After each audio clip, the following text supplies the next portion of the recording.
Aceh, para ulama yang akan berhadir,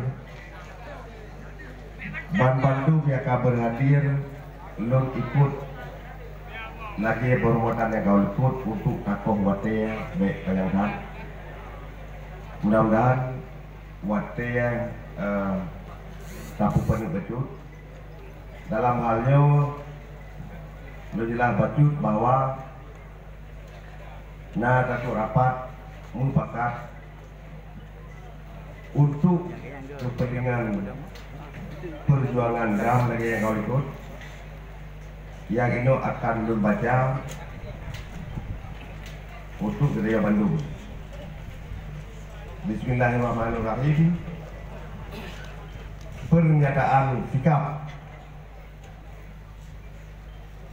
mantan Panglima GAM dan Komite Peralihan Aceh tentang pelaksanaan MOU Helsinki tanggal 15 Agustus 2005. Sehubungan dengan hasil rapat para pimpinan Panglima GAM, mantan Panglima GAM dan para ketua KPA seluruh Aceh pada hari ini tanggal 23 Desember 2019 di Makam Pahlawan Nasional Tuku Syik di Tiro Meruga, Bandar Aceh. Ulangi, Meruga, Aceh Besar, Aceh.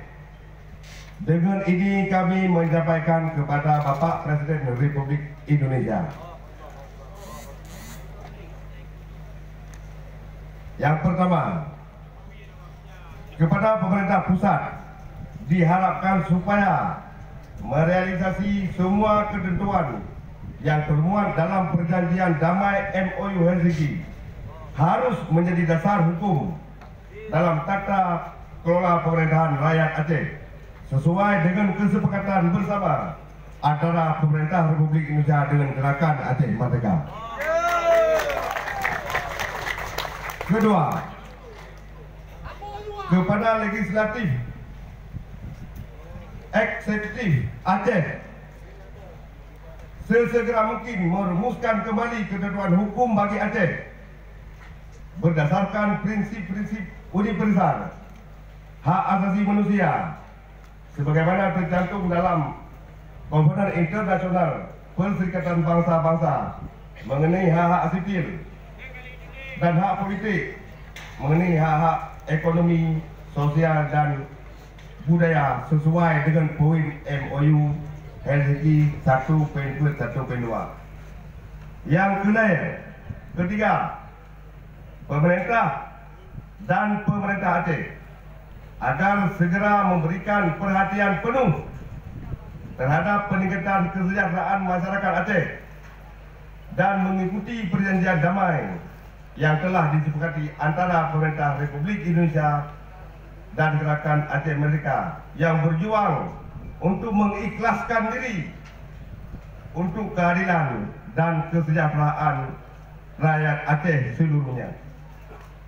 Demikianlah isi surat pernyataan ini disampaikan.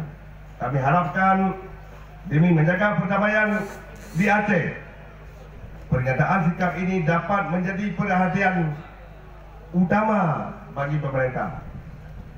Makam Pahlawan Nasional Tuku Syik di Tiro Meruga, Aceh Besar, Senin 25 Desember 2019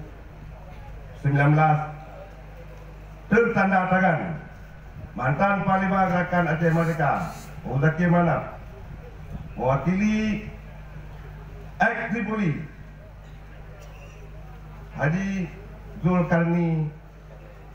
Zulkarnaini bin Hamzah, mantan Panglima Operasi GAM Pusat Haji Kamarudin Abu Bakar, dan ditangani oleh mantan Panglima GAM dari 17 wilayah di Aceh dan ditandatangani oleh Ketua KPA 23 kabupaten kota dan ditandatangani oleh seluruh ex-Tripoli. Nyo Bandung, ini semua akan kita serahkan kepada pusat kepada Marti Artisari,